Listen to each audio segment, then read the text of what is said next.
Après cette conférence inédite sur les vers bleus de la Renaissance française, nous allons enchaîner à présent avec Monsieur Louis Mézin, conservateur en chef honoraire du patrimoine. Monsieur, vous aviez été également directeur auparavant du musée Masséna de Nice, des musées de Nice, et surtout conservateur en chef du musée de la Compagnie des Indes et de l'Orient. Et je crois savoir, Monsieur Mézin, que les relations artistiques et maritimes entre l'Europe et l'Asie au XVIIIe siècle occupent une place de choix dans vos recherches. C'est donc avec joie que nous allons vous écouter pour cette conférence intitulant « La porcelaine de Chine, de commande dans les collections du musée de Liège ». Je vous remercie de votre présence et nous vous écoutons. Merci beaucoup. Merci beaucoup. Alors, comme le titre l'indique, parler des porcelaines de commande de Chine, il fallait un exemple. Il en existe beaucoup à travers le monde et dans les collections publiques. Et donc là, j'ai voulu m'appuyer sur les collections assez peu connues ou mal connues qui se trouvent au musée de Liège, dans ce pôle muséal qui a été créé en 2009, qu'on appelle le Grand Cursus, et qui regroupe l'ensemble des musées autrefois consacrés aux vers, aux armes, à l'art au sang, et donc de la peinture, et avec ce tableau célèbre d'Ingres représentant Bonaparte, premier consul. Et donc, une collection qui est particulièrement intéressante et sur laquelle je vais m'appuyer pour cette petite intervention, c'est la collection de Sophie Moxon, qui a été donnée en 1910, à peu près 1000 pièces de céramique asiatique, et qu'elle a donnée au musée de Liège. Et cette collection avait été réunie par ses frères Léopold et Ernest, donc au tout début du XXe siècle. Dans la présentation d'origine du musée de Liège, il y avait une salle, la salle d'apparat que vous voyez ici, ici, et donc vous voyez déjà les collections de céramique asiatique, des grands vases du Japon, ces assiettes également placées au-dessus des armoires ou sur la corniche de la cheminée à la manière hollandaise. Et alors, la Belgique n'était pas en deçà des collectionneurs et de l'intérêt pour la porcelaine de Chine et pour la porcelaine d'exportation qui comprend la porcelaine de commande, puisque dès 1900 a été construit à Bruxelles le célèbre, à la demande de Léopold II, qui avait visité l'exposition universelle de Paris, de reproduire un bâtiment asiatique, ici le pavillon chinois et à droite la tour japonaise, et qui pendant de nombreuses années a servi de présentation des collections de céramique chinoise et particulièrement de céramique d'exportation. Ces céramiques d'exportation, elles avaient été déjà données en grande partie par 3 grands collectionneurs à peu près dans les mêmes années que Sophie Moxon au musée de Liège, c'est-à-dire le legs Leust en 1910, celui de Van der Merch en 1911 et le legs Isabelle et Hélène Gottschalk en 1915. Donc vous voyez qu'il y avait déjà un intérêt très grand pour la porcelaine d'exportation du XVIIIe siècle et la porcelaine de commande, parce que si vous avez eu l'occasion de visiter le pavillon chinois à Bruxelles, il y a énormément de porcelaine d'exportation et de porcelaine de commande. Et il est fermé aujourd'hui, malheureusement. Et donc, le musée de Bruxelles ne reste pas le seul musée et la seule collection intéressante pour les porcelaines d'exportation et de commande. Il y a un autre personnage très célèbre en Belgique qui est Raoul Varroquet. Son nom est associé au musée domaine royal de Marimont. Donc c'est le nom que porte le domaine maintenant et qui est un musée ouvert au public. Et ce musée conserve la collection de Raoul Varroquet donnée à l'État belge, puisque c'est un musée royal, à l'État belge en 1917. Donc vous voyez, 1910, 1915, 1917, nous sommes dans ces années-là où il y a de très grandes collections qui viennent grossir les collections publiques. Alors, ce n'est pas un hasard si la Belgique était très intéressée déjà dans le passé par la Chine et par les Indes orientales, puisqu'il a été créé au début du XVIIIe siècle une compagnie qu'on appelle la Compagnie d'Ostende, et qui va durer à peu près jusqu'aux années 1744, donc à peu près toute la moitié du XVIIIe siècle. Donc c'était un intérêt déjà très grand pour les objets de Chine, donc les porcelaines. À côté de ça, il y a le gouverneur des Pays-Bas autrichiens, donc correspond à peu près aujourd'hui à la Belgique actuelle, de l'intérêt de Charles-Alexandre de Lorraine, gouverneur, qui, dans les années 1750, va commander un service à ses armes, donc porcelaine de commande, à ses armes, qui va être un des plus beaux services conservés dans les collections publiques en Belgique. Autre chose qui nous rappelle également l'intérêt pour la Chine de Charles-Alexandre de Lorraine, c'est ce grand vase en manufacture de Tournai imitant la Chine, donc il s'agit d'une chinoiserie, en porcelaine tendre, à l'imitation parfaite des deux vases cornets et qui se trouvent dans les collections Rothschild pour certains, et qui appartiennent aujourd'hui aux collections du musée de Liège. Et puis il y a une chose au centre que vous voyez ici, non, à droite, qui est de la porcelaine montée en argent, porcelaine Imari du XVIIIe siècle, et qui se trouve aujourd'hui à Hofburg, et qui était autrefois de la collection de Charles-Alexandre de Lorraine. Donc tous ces éléments-là montrent que les Pays-Bas méridionaux étaient déjà très proches de tout l'intérêt que l'on pouvait porter en Europe pour la porcelaine de Chine grâce aux exportations et grâce à ses amateurs pendant tout le XIXe siècle jusqu'à Sophie Moxon. Toutes ces porcelaines, comme vous le savez, étaient transportées à partir du port de Canton, que vous voyez ici peint par William Daniel, et les mêmes factories de Canton étaient parfois reproduites sur un bol, comme vous pouvez le voir ici. D'après une gravure, et ce sera l'objet un peu de toute de mon intervention ici, c'est le rapport entre gravure et porcelaine, puisque la porcelaine de commande est essentiellement tirée de sujets européens.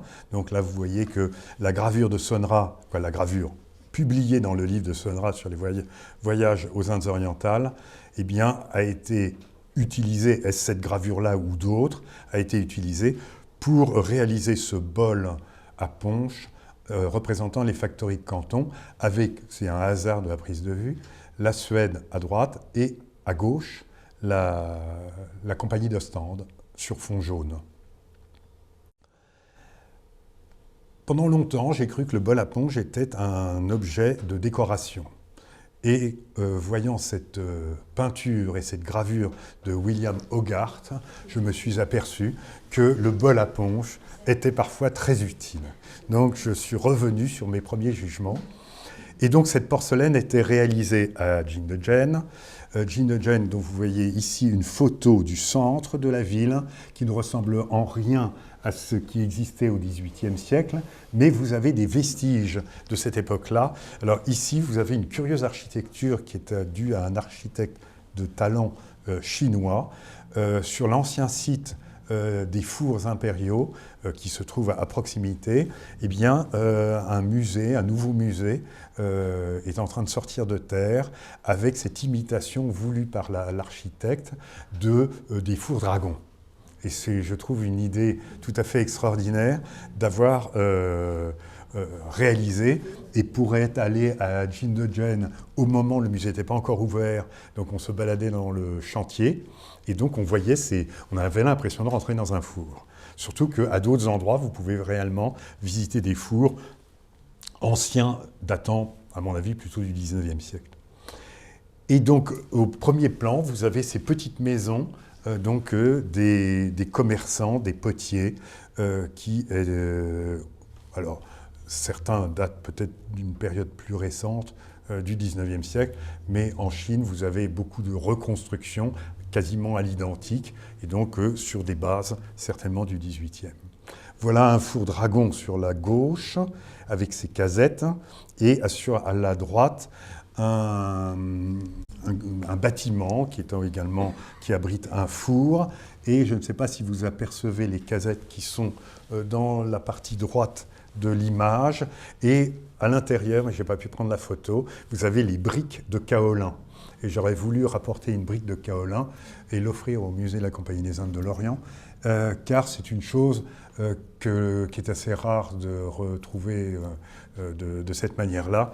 Mais j'avais eu l'occasion quand même de voir à Yaoli, qui est donc le lieu d'extraction de la matière première pour la réalisation des porcelaines de Chine, et on peut encore visiter ces lieux qui ne ressemblent en rien certainement à ce que l'on connaît au XVIIIe siècle. Et donc, d'après un album du Musée des Beaux-Arts de Rennes, représentant la fabrication de la porcelaine de Chine, sur une des images est reproduite la petite boutique d'un Chinois avec un Européen qui vient faire ses emplettes de porcelaine et qui vont être transportées sur les bateaux des compagnies des Indes. Et ce qu'il y a de curieux dans cette représentation, c'est qu'il y a sur les étagères des porcelaines de commande et certainement des porcelaines en grisaille. On aperçoit de la grisaille et de l'or sur le pourtour des assiettes. Donc on est vraiment complètement dans notre sujet, puisque la porcelaine de commande est essentiellement à décor européen ou à armoirie. Et quand elle est à décor européen, elle est dessinée en grisaille, un peu en couleur, mais la plupart du temps en noir et blanc. Et ce noir et blanc, le père d'Entrecolle en avait sorti une lettre en 1712, puis après en 1721, faisant ce qu'on appellerait aujourd'hui un peu de l'espionnage industriel, savoir comment les Chinois fabriquaient cette porcelaine que l'on ne connaissait pas en Europe. Et donc en Europe arrivaient les porcelaines par l'intermédiaire des Portugais, puis après par l'intermédiaire des Hollandais. Vous avez ici, sur la gauche du plan, donc la mer intérieure d'Amsterdam, et sur la gauche, les installations de la Compagnie des Indes néerlandaises, donc qu'on appelle plus couramment la VOC, et qui était très souvent reproduit sur des plats de l'époque craque-porcelaine, du nom des caraques portugaises, qui rapportaient déjà depuis de nombreuses années les porcelaines bleues et blancs de Chine, les premières à sortir de Chine. Et ces porcelaines, donc dites d'exportation, vont inonder à la fois le Portugal, mais surtout la Hollande, les Pays-Bas. Et là, vous avez plusieurs hôtels particuliers, comme la maison Villette Holthuizen à Amsterdam, qui renferment beaucoup de porcelaines de Chine particulièrement intéressantes et qui sont présentées un petit peu comme vous voyez ici, comme vous l'avez vu sur le salon d'apparat que je vous ai montré tout à l'heure du musée de Liège, mais également dans cette peinture qui représente ces vases cornets et ces potiches sur le haut d'une armoire et des grands plats avec des petites tasses ou des petits gobelets sur le haut de la cheminée. Eh bien, après, quand les Hollandais vont développer l'intérêt pour les porcelaines chinoises, donc de l'exportation, pas de porcelaine impériale, mais des porcelaines destinées et tout exprès pour l'exportation, et une exportation qui se faisait presque exclusivement vers l'Europe, bien qu'il y ait de l'exportation vers le sud-est asiatique et vers d'autres endroits, vers la Perse à l'époque.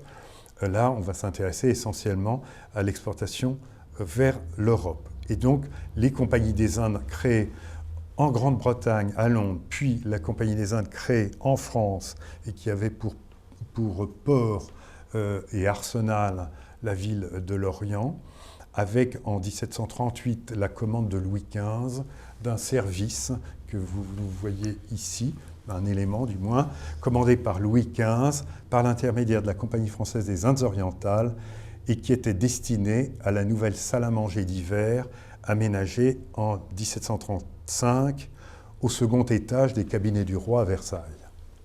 Et donc, comme on rêvait de porcelaine de Chine, mais qu'on n'avait pas la porcelaine de Chine à portée de main, le roi imagine, le roi Louis XIV, imagine en 1670 la construction d'un Trianon de porcelaine qui a réellement été construit, mais qui fut éphémère puisqu'il a été détruit en 1687 pour être remplacé par un monument très connu aujourd'hui, le Grand Trianon. Et puis, donc, des collections se forment de cette porcelaine d'exportation avec la collection d'Auguste Lefort en Saxe, les collections de Frédéric Guillaume Ier de Prusse que l'on peut voir au château de Charlottenbourg et qui date des années 1705. Et donc, toute cette porcelaine garnit les salons, les cabinets de curiosité, les cabinets chinois, mais également se diffuse dans la société et dans les rangs, jusque dans les rangs de la bourgeoisie européenne. Et donc c'est cette porcelaine que l'on arbitrairement on va appeler de la famille verte.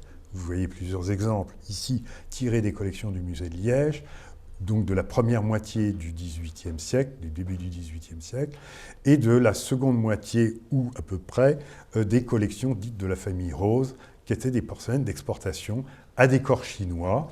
Vous avez tous les ingrédients du décor de la porcelaine chinoise. Et puis, peu à peu, je ne dis pas qu'on se lasse, mais on veut autre chose et on veut d'autres éléments. D'abord, les formes. Les formes, on abandonne la forme chinoise pour demander, donc c'est un premier élément de commande, des porcelaines à forme européenne. Donc vous avez la soupière, vous avez le hanap ici, et la plupart du temps, ces objets qui ont été fabriqués en Chine en porcelaine étaient d'abord des objets en argent ou en étain. Et alors, donc très rapidement, on va rapporter d'Asie uniquement des porcelaines que l'on aura commandées. Et donc, on arrive à ces porcelaines dites à décor européen. Et donc, ce qui m'a intéressé, mais avant moi, je ne suis pas le seul, avant moi, un auteur très connu, vous le connaissez tous, qui est François Hervouette, qui a sorti dans les années 80 un magnifique livre qui était une somme de documentation. Mais mes années au musée de la Compagnie des Indes, puis mes années qui ont suivi, même si je ne me suis plus intéressé professionnellement à la porcelaine de Chine, eh bien, ces décors européens m'ont toujours intrigué. Et donc, j'ai essayé de compléter, dans la mesure du possible, ce que Hervouette connaissait déjà, et voir relever quelques erreurs qui se perpétuent. Car très souvent, c'est plus simple de répéter ce que dit le voisin plutôt que d'aller revérifier. Mais il y a encore plein d'incertitudes et je vais vous en montrer quelques-unes. Là, il s'agit donc d'une illustration des Contes de La Fontaine. Et donc, la plupart du temps, les gravures étaient tirées soit de gravures d'assez grand format, ce sont les gravures de l'Armesin, par exemple, elles sont d'assez grand format si vous allez les consulter à la Bibliothèque nationale, ou des gravures qui étaient beaucoup plus petites et qui étaient tirées simplement de livres, on pourrait dire illustrés, de gravures, et ces gravures étaient sorties de ces livres et envoyées en Chine. Et je me suis toujours demandé, mais alors comment ça se passait ? Et donc j'ai retrouvé dans les archives de la direction du port de Lorient une lettre de Roth, qui est un des syndics de la Compagnie des Indes installée à Paris. La Compagnie des Indes avait son siège, qui est à peu près aujourd'hui la Bibliothèque nationale de rue de Richelieu. Et donc à peu près aux mêmes étages, il y avait la Bibliothèque du Roi et le siège de la Compagnie des Indes. Et donc la Compagnie des Indes adresse un courrier au directeur du port de Lorient et il lui dit, nous sommes au milieu du XVIIIe siècle, il l'informe de l'expédition qu'il a faite par le messager parti le 11 de ce mois, s'il s'agit du mois de février, de 4 caisses de gravure pour la Chine.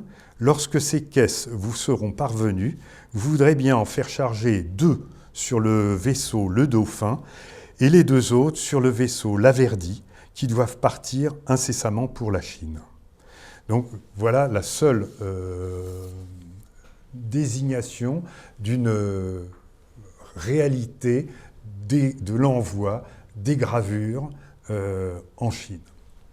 Alors, il est certain que pour les Chinois, c'était assez étrange de se retrouver face à une des nouvelles, Les Oies du frère Philippe, qui est un des contes de La Fontaine, ici gravé par Nicolas IV de Larmessin, d'après une peinture de Lancret, dont je vous montre la peinture ici.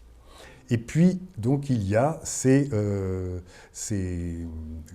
commandes, ces indications de porcelaine et plutôt de gravure qui vont être envoyées en Chine.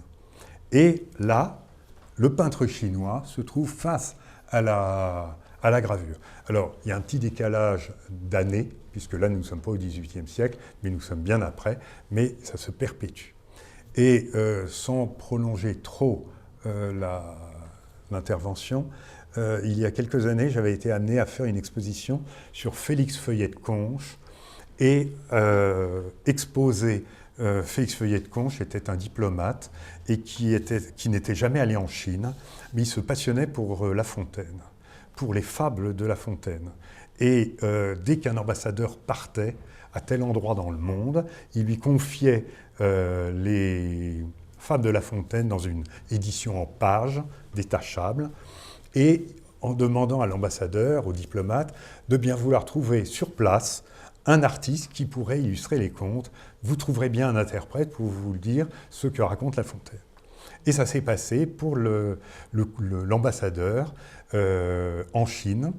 Et donc, un envoi des fables de La Fontaine est parti à Pékin et un envoi est parti à Canton. L'envoi qui est parti à Pékin a été réalisé par un artiste chinois qui peignait à la manière chinoise, et l'envoi qui a été fait à Canton a été réalisé à la manière européenne.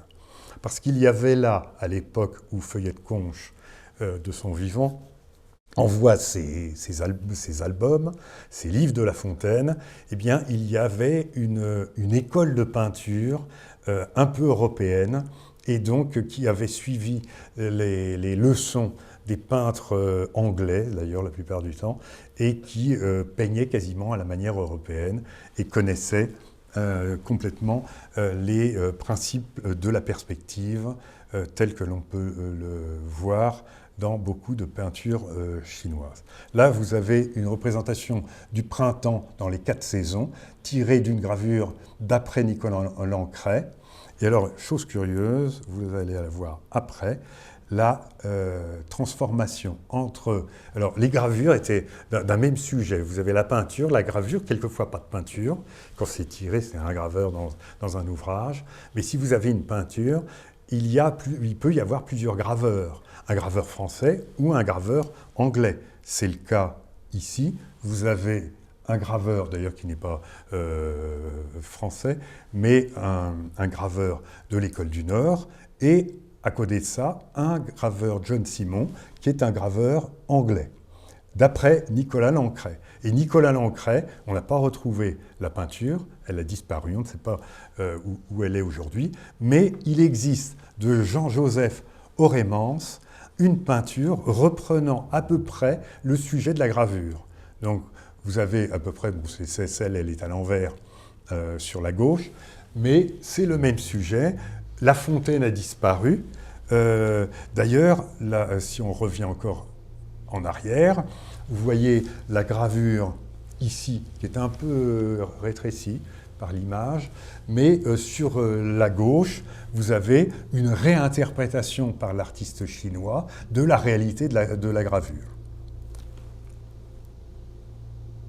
Vous avez un autre sujet assez courant au XVIIIe siècle, c'est la cueillette des cerises, qui est une peinture de Pierre-Antoine Baudouin, qui a été gravée par Nicolas Pons, qui est un des grands graveurs du XVIIIe siècle, qui a réalisé beaucoup de ces sujets-là. Et donc la cueillette des cerises est un sujet récurrent dans l'art du XVIIIe siècle. Il a inspiré la manufacture de Meissen avec des sujets de Candler que vous voyez au centre, mais il a inspiré également les toiles de Jouy. D'ailleurs, ce ne sont pas des toiles de Jouy exactement, ce sont des toiles imprimées, mais des manufactures de Rouen par Narcisse Alexandre Buquet, plus tard vers 1830. Et ce sujet a été encore repris pour illustrer Jean-Jacques Rousseau cueillant des cerises et les jetant à Madame Griffenried et Gallet dans un tableau qui est conservé au musée de Poitiers, tableau des années 1830, mais qui reprend un peu la position ou la composition que vous voyez à la fois sur cette toile imprimée et que l'on voyait ici sur la gravure de Nicolas Pons. Alors, une chose qui est assez curieuse, c'est que ces sujets, donc là que vous avez ici en couleur, c'est traduit parfois en presque un service, mais dont on connaît beaucoup d'éléments, des pots à lait, des théières, des cafetières, des plats, des assiettes, des petits ramequins, de toutes sortes d'objets type européens et qui vont être reproduits. Car la plupart du temps, et c'est souvent dans le commerce de l'art, on retrouve énormément d'assiettes. Ce sont les assiettes, vous ouvrez n'importe quel catalogue aujourd'hui de porcelaine d'exportation, on vous propose 80% des assiettes. Donc à croire que les assiettes ont été envoyées en très grand nombre pour qu'il en existe encore suffisamment aujourd'hui, et en même temps des théières ou des cafetières ou des tasses, etc., en moins grand nombre. Est-ce parce qu'on est cassé davantage ou est-ce que s'agissant d'une porcelaine qui était une porcelaine d'usage, qui n'était pas du tout conçue comme une porcelaine de décoration. Et alors les ouvrages, tels l'ouvrage de Longus, donc cet auteur romain de l'Antiquité, a été traduit, retraduit et remis en valeur au XVIIIe siècle, au début du XVIIIe siècle, avec des gravures de Benoît Audran, qui est aussi un des grands graveurs du XVIIIe siècle, sachant qu'à l'époque, la relation entre peinture et gravure était très proche. Il n'y a pas, comme à l'époque de Dürer ou de Rembrandt, ces véritables graveurs. On est au XVIIIe siècle dans la gravure de reproduction de tableaux. Et donc, c'est au XIXe siècle qu'on va voir la gravure s'émanciper avec les aquafortistes et les graveurs que l'on connaît du XIXe siècle. Mais au XVIIIe siècle, une grande part du travail des graveurs, c'est la reproduction des tableaux. Des tableaux ou des images, celles tirées du prince d'Orléans, le régent, que vous voyez ici, la gravure, et la peinture, donc réalisée par Philippe d'Orléans, couramment appelé le Régent, et qui, pendant la minorité de Louis XV, qui dure à peu près de 1715 à 1723. Donc c'est une œuvre relativement tôt dans le XVIIIe siècle. Les sujets empruntés, et j'ai essayé de savoir pourquoi il n'y a que souvent des gravures en porcelaine de Chine, des gravures essentiellement de Lancret, de Watteau, de De Troyes et d'autres artistes un peu du même genre. Pas de Fragonard, un peu de Boucher, mais jamais de Chardin. Bon, Chardin a quand même fait des scènes galantes, etc. Et donc, il faut trouver des scènes galantes et des tableaux. Parce que j'ai essayé de savoir, de me mettre dans l'état d'esprit du peintre chinois, voire même de celui qui envoyait les gravures, donc de ceux qui envoyaient les gravures, les dirigeants des compagnies des Indes, de savoir comment les artistes chinois pouvaient isoler une scène à l'intérieur d'une gravure. Et là, vous voyez que cette femme au bain, cette Vénus au bain, eh bien, c'est très facile de l'isoler et de la reproduire sur le centre d'une assiette, sachant que tout ça sera traité en grisaille.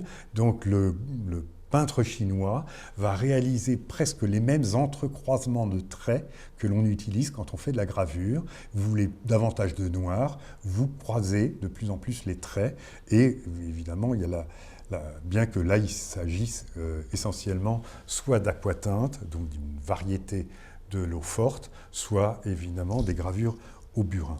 Et donc ce sont des gravures, là, ici, là, d'après Nicolas Fouché, qui sont des gravures d'assez grand format, au moins de 30-40. Alors il y a des gravures où parfois il est difficile de savoir quelle est la gravure qui a inspiré le sujet que l'on voit en porcelaine de commande. Alors j'en ai trouvé une, Judas Curtis Tamar. Hervouette n'en dit rien, il ne donne aucune indication.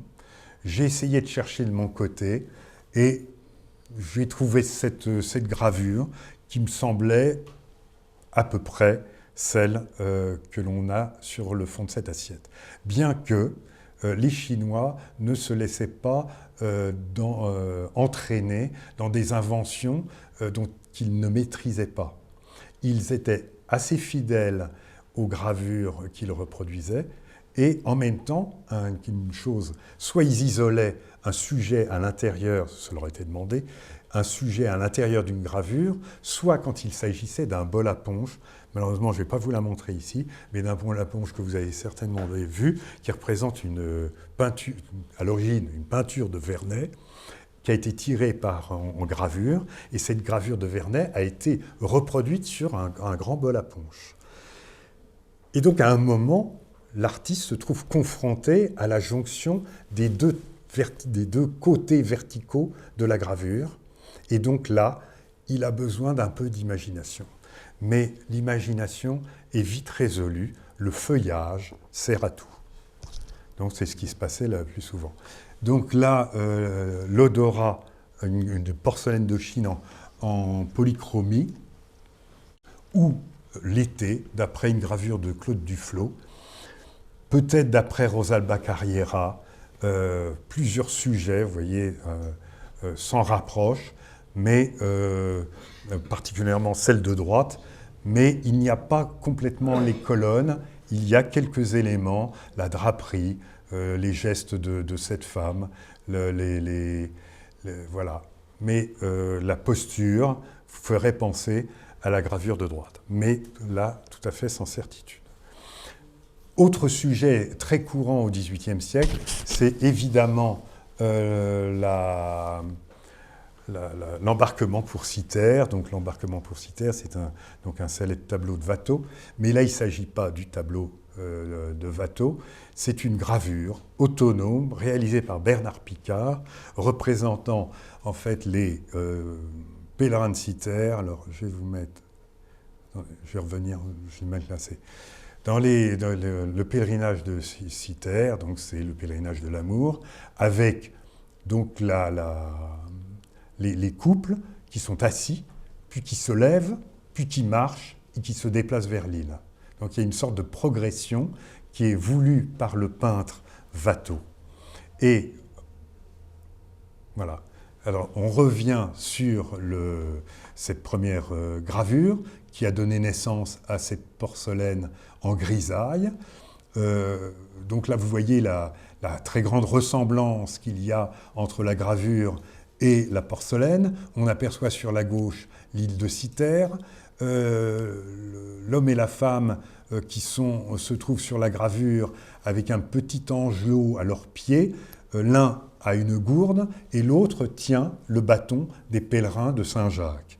Et donc on assimile donc, ces pèlerins de l'île de Cythère à ces pèlerins de Saint-Jacques. Et donc là, vous avez donc une variante d'une autre porcelaine conservée également au musée de Liège, mais vous avez remarqué également la différence de bordure d'assiette. Donc ici à gauche, un type de bordure d'assiette, et ici là, un autre type de bordure. Et puis une variante également du même sujet, en polychromie, toujours sur un petit objet. Et la seule chose que j'ai été amené à retrouver, c'est une étrange peinture de style naïf, qui à mon avis a été faite d'après la gravure, et qui n'est pas évidemment la peinture originale qui a donné naissance à la gravure, car la naïveté et l'imprécision de cette peinture ne laissent pas penser qu'il puisse s'agir d'un grand maître. Alors une autre chose particulière, ce sont les sujets religieux qui sont en très petit nombre, qui représentent les différentes scènes de la vie du Christ, et donc de la nativité à la crucifixion. Et donc pendant très longtemps, et dans le livre que j'ai commis sur Cargaison de Chine, j'ai appelé ça la porcelaine des jésuites. Et en fait, c'est une erreur. Ce n'est pas uniquement de la porcelaine des jésuites, finalement une crucifixion, ça concerne tout le monde, mais en fait les gravures qui ont servi, qui ont été envoyées en Chine, par l'intermédiaire certainement des Pays-Bas, et qui ont servi à ces peintres sur porcelaine pour réaliser cette assiette, eh bien c'est une Bible luthérienne qui a été réalisée donc publiée en 1712, donc c'est déjà une édition beaucoup plus tardive. Et voilà cette même Bible. Donc vous voyez ici la première page, le frontispice, avec le portrait de Martin Luther. À l'intérieur, vous avez donc toute l'histoire de l'Ancien et du Nouveau Testament, avec le récit de la nativité, de la résurrection, de la crucifixion, avec des petites gravures. Ces gravures ont été envoyées en Chine et ont servi à la réalisation des porcelaines que je viens de vous montrer. Et il y a une porcelaine de Chine, qui n'appartient pas, ou du moins je ne l'ai pas encore vue, aux collections du musée de Liège, qui représente, tiré de la page de titre de la Bible, le portrait de Luther, avec l'assemblée au-dessous, qui a été reproduite avec les bordures de l'assiette, qui sont identiques à la bordure de l'assiette de la crucifixion que je vous ai montré tout à l'heure. Et alors, au musée Adrien Duboucher de Limoges, il existe le même sujet en couleur, en polychromie. Et une chose qui est très curieuse, alors là je n'ai pas la réponse, au musée de Liège existe une céramique assez lourde, qui ne me semble pas être de la porcelaine de Chine, mais avec le décor quasi identique à ceux que nous avons vus tout à l'heure. Donc vous voyez voilà, à cette gravure, à cette porcelaine-là, et vous avez la céramique ici, le même sujet, c'est la gravure tirée de la Bible de Luther. Mais c'est un trait. Alors, est-ce une chose hollandaise? Il me semble. Il y a eu beaucoup de surdécors réalisés aux Pays-Bas, mais là, il ne s'agirait même pas d'un surdécor, mais est-ce qu'il s'agirait probablement même d'une faïence de Delft? Voilà. Donc tout le sujet, et rien n'est impossible, puisque Delft aussi utilisait des sujets historiés, et donc utilisait des gravures pour les motifs qui étaient représentés sur les céramiques, sur les faïences. Donc voilà, tiré de la même Bible de 1712, le sujet de la résurrection.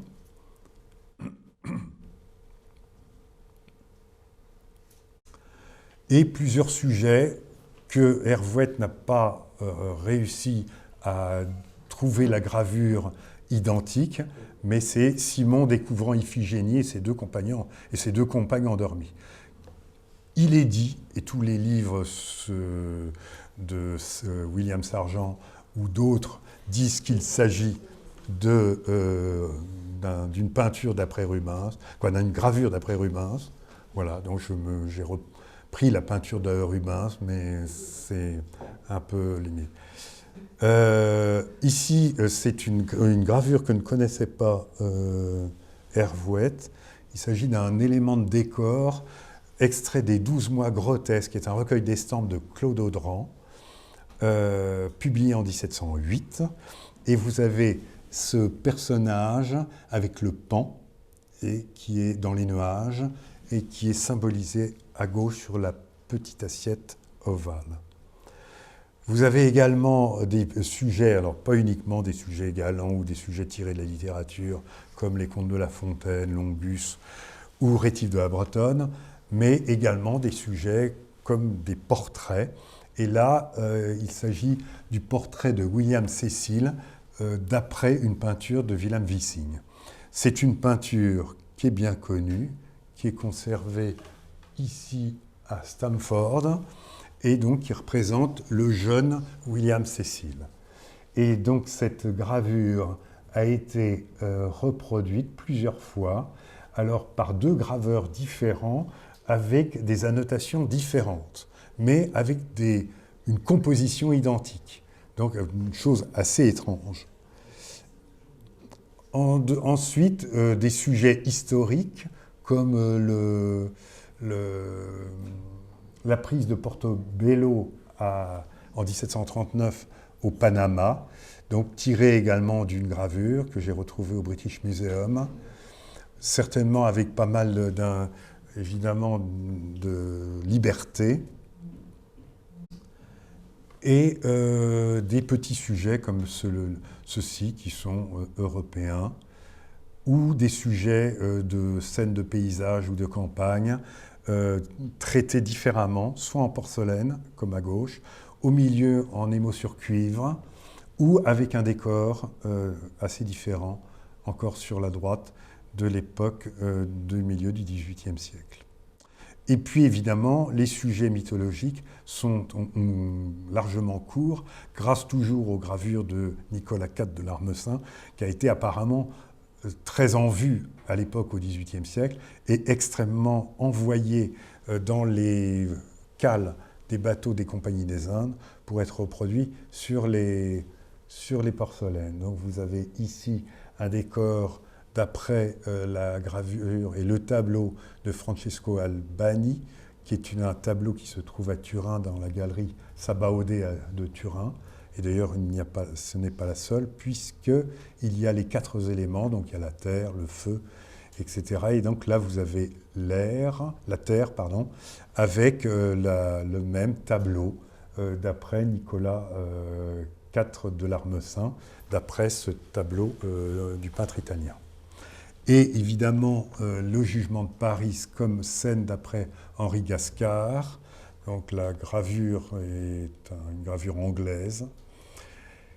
Ici, là, un autre sujet dont la gravure s'en rapproche, mais n'est certainement pas celle-là. Donc il faut continuer à chercher. La Vénus au bain, vous l'avez vu tout à l'heure, et elle a été reproduite 2 fois par des artistes différents, des graveurs différents, dans des postures différentes. Et alors il y a quelquefois, la difficulté, c'est l'envers-l'endroit. Alors l'envers-l'endroit, soit la gravure est dans un sens ou dans l'autre, selon le tirage, ou selon la reproduction qui en a été faite en Europe. Et après, il y a la réalisation en Chine.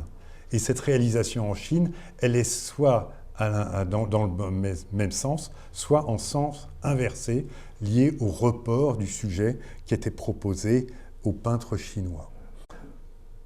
Donc, s'il y a un double report, vous retrouvez le sens exact de la gravure, qui est l'image d'origine et qui sert de base à la réalisation de la porcelaine.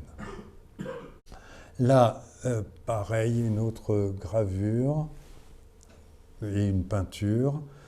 Une autre peinture que tout le monde s'accorde pour dire qu'il s'agit d'une œuvre d'après Téniers, mais je n'ai pas encore retrouvé d'après Téniers quelle gravure ce pouvait être, cette représentation sur une porcelaine à décor violine.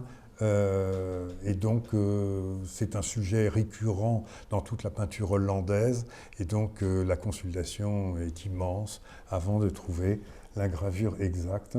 Quelquefois c'est le hasard qui vous fait tomber sur telle ou telle gravure.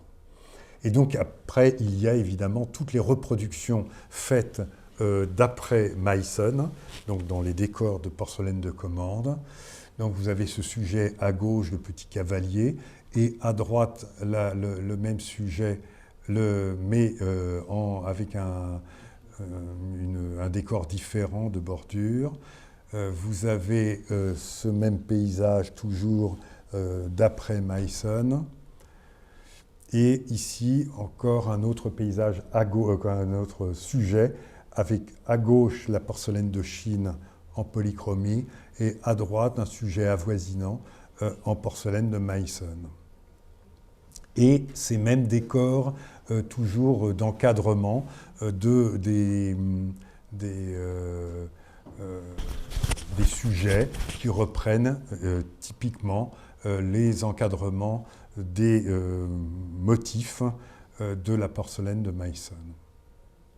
Donc vous avez comme ça plusieurs sujets, parfois où il est en décor européen, mais où pour le moment il est impossible de retrouver la trace de la gravure, même si parfois on se répète assez souvent sur les sujets, comme ici le tailleur et sa femme. Alors, je vais me contenter de vous lire. Dans les années 1730, l'administrateur du roi de Saxon, il s'agit d'Auguste II, le comte de Brûle, était l'homme le plus en vogue à la cour. Le tailleur du comte, auteur de tenues aussi élégantes, était très fier de lui et croyait que les lauriers du dandy lui appartenaient avant tout. Il était si fier qu'un jour il demanda au comte de lui organiser un dîner avec le roi lui-même. Brûle, naturellement, avait honte de poser des questions à ce sujet, mais il a trouvé une astuce intelligente. Le comte a chargé le sculpteur Candler de créer une figurine de tailleur, que vous voyez ici, qui pourrait être placée au centre de la salle à manger royale et ainsi répondre à la demande du tailleur. Le grand maître de Meissen a abordé la question avec humour et a dépeint en vain un tailleur chevauchant une chèvre, créant ainsi une composition caricaturale qui est devenue une carte de visite de la manufacture. Et donc ce sujet, le tailleur et sa femme, est titré de cette manière-là par Hervouet et par Howard et par beaucoup d'autres auteurs d'ouvrages sur la porcelaine de commande. Donc je reprends le titre et je vous rappelle cette petite anecdote à propos de la porcelaine de Meissen.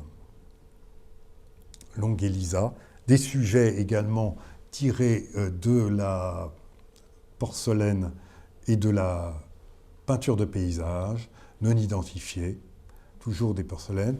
Et ici, la brodeuse, qui est un sujet assez courant et qui a été réalisé en porcelaine de Chine, en faïence de Delft, dont un exemplaire, une assiette, est conservé au musée du château de Saumur. Et ce sujet, tiré d'une gravure de Bernard Picard, dont on ne connaît pas la peinture, eh bien, a été réalisé sur cette porcelaine de Chine, mais pas uniquement sur assiette, mais en bol, en chope et en différents autres objets de porcelaine de Chine d'exportation. Puis d'autres sujets comme ici, là, donc de commande, d'après Meissen, le sujet, donc il s'agit d'un surtout de table dont il manque à gauche la coupelle, mais que vous voyez complète en porcelaine de Meissen des années 1745 à droite. Et pour terminer, je parlerai essentiellement des porcelaines armoriées qui font partie des porcelaines de commande et donc qui reprennent des volontés bien précises de personnages européens qui les ont commandées, et la plupart du temps des aristocrates européens qui faisaient réaliser les armes de leur famille au centre de l'assiette chez les Anglais et sur le bord de l'assiette en France. Et donc là, il s'agit d'une porcelaine, d'un grand plat d'ailleurs, magnifique. Il en existe deux modèles différents. Un avec au bas Neptune, les représentations de Neptune, et un autre grand plat qui représente le même sujet au centre, avec des familles différentes, des armoiries différentes, et représentant des bateaux avec des inscriptions qui ont été adaptées à la personne qui la commandait. Et donc ces armoiries sont différentes, elles apparaissent sur le haut des colonnes, c'est pas très lisible ici. Et alors, là, sur ce plat, il s'agit d'une scène de mariage allégorique et reprennent les armoiries de deux familles hollandaise, la famille masculine étant, quoi, lui, Nicolas Gelvank, futur échevin d'Amsterdam et président de la compagnie néerlandaise des Indes orientales et de son épouse. Et donc, il a été en poste au Guyana. Il faut savoir que le Guyana, avant de porter le nom de Georgetown comme capitale, avait le nom de ce maire d'Amsterdam, pour résumer, qui était donc bien placé pour réaliser cette porcelaine. Et donc, à cette même époque, il fait peindre ses jeunes enfants dans un paysage mi-européen, mais où apparaît des perroquets rappelant qu'il a séjourné pendant longtemps dans les Indes néerlandaises. Et alors, en France, on utilisait à peu près la même chose que pour ce plat, où il suffisait de changer les armoiries, mais vous aviez le même fond. Eh bien, en France, vous avez ce même décor que vous connaissez certainement, de double guirlande, avec ce motif de fleurs au centre, et les armoiries. Vous changez les armoiries, et là, sur ce panel, vous avez un choix d'armoiries différentes, et les armoiries qui sont celles de gauche, sont celles de Antoine Desforges-Boucher. Antoine Desforges-Boucher a été gouverneur des îles de France et de Bourbon pour la Compagnie française des Indes. Et donc, aux archives départementales du Morbihan, il y a un certain nombre d'éléments qui se rapportent à la commande faite par Desforges-Boucher. Et donc, je vais vous en lire quelques extraits très courts. Nous sommes dans les années 1765. En fait, au début, il compte se fournir en assiettes d'argent. Et les assiettes d'argent sont horriblement chères. Et donc, il dit comme ceci: c'est une petite fantaisie que je me passerai bien, puisqu'en fait, elles sont très chères. Je me passerai bien jusqu'à ce qu'il soit possible de se les procurer à moins de frais, et plus aisément, je continuerai donc de me servir de porcelaine. Et donc, dans une autre lettre, il envoie, nous sommes en mars 1767, et il dit: Monsieur Dumont a eu la bonté de me faire réaliser à la Chine un service de porcelaine armoriée pour lequel, selon la facture qu'il m'en envoie, il a avancé 1700 livres 10 sols que je vous prie de rembourser à Monsieur Dumont, son frère et son procureur à Paris, à qui il en donne à voir. Je suis bien aise, dans une autre lettre, datée de l'année suivante, je suis bien aise d'apprendre que vous ayez payé M. Dumont les 1700 livres des 10 sols pour acquis du service de porcelaine que M. Dumont, son frère, m'a fait faire à la Chine. Et donc voilà. Et donc ces porcelaines que vous voyez ici ont été donc pendant très longtemps conservées au château du Golfe, qui était la propriété des Forges-Boucher à l'île Maurice aujourd'hui, et à l'île de la Réunion, avant qu'il ne rentre en France, et il a terminé ses jours et il était né à Port-Louis de Bretagne, pour le différencier de Port-Louis de Maurice, et il est mort à Port-Louis à la fin du XVIIIe siècle. Et donc la première collection de porcelaine armoriée du musée de la Compagnie des Indes est une grande soupière aux armes de Desforges-Boucher, qui avait été donnée par un de ses descendants au cours du XIXe siècle, voire même au tout début des années 1900, et qui avait été, lui, restant célibataire, l'avait donnée à la ville, et a été donc la toute première porcelaine du musée. Et donc dans les collections du musée de Liège, se trouvent plusieurs porcelaines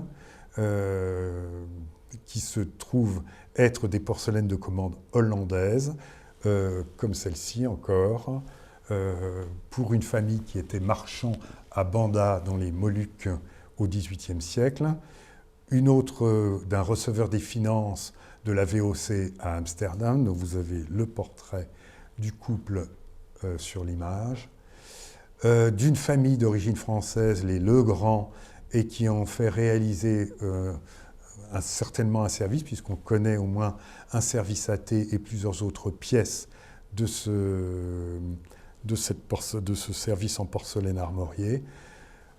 Et donc une étrange porcelaine, avec une étrange, on peut dire pas armoirie, mais une allégorie de la concorde et de la liberté, avec une inscription Utica. Utica, j'ai essayé de le traduire du latin, en différentes langues, ça ne m'a rien donné. Et j'ai essayé, en interrogeant à droite à gauche, là, impossible.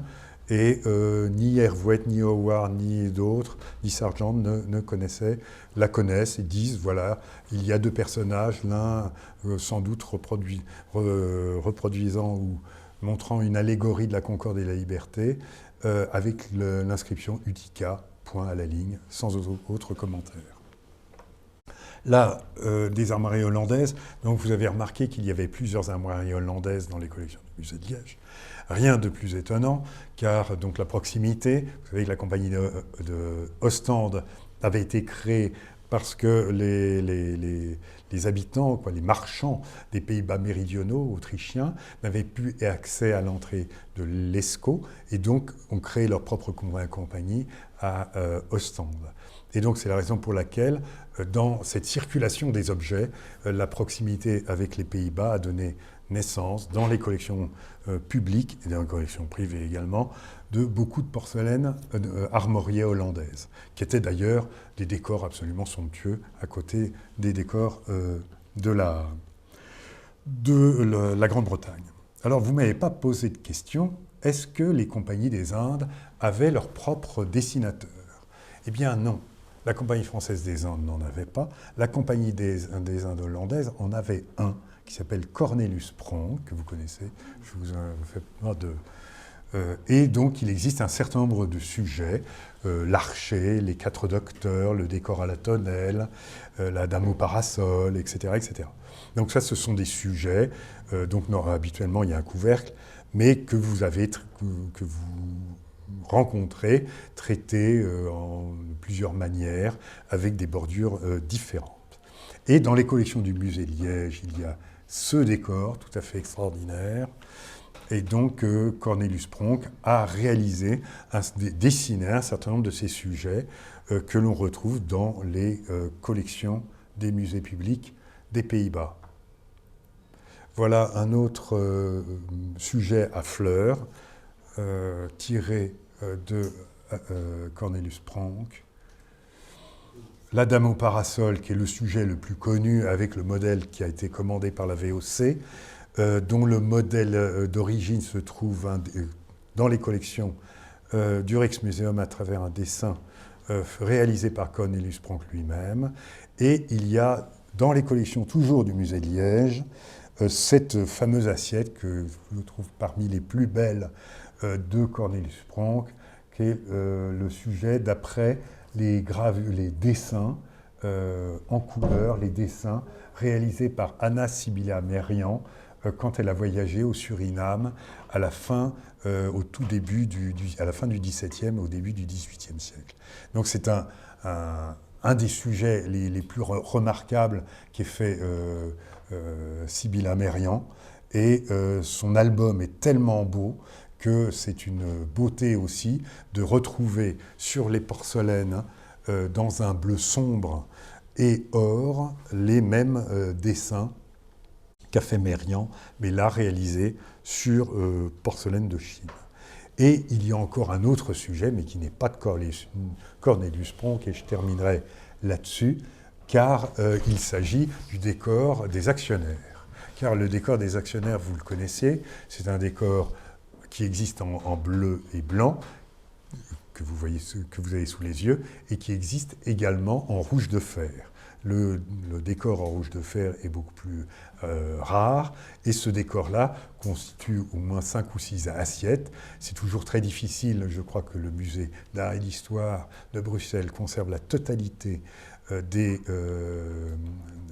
pièces représentant ces arlequins qui se moquent des déboires de la des compagnies des Indes en général, et en même temps de la valeur des actions qui ne valaient plus rien à un certain moment, et donc se moquent des actionnaires des compagnies des Indes qui ont cru à la pérennité du commerce du vent, comme le dit souvent.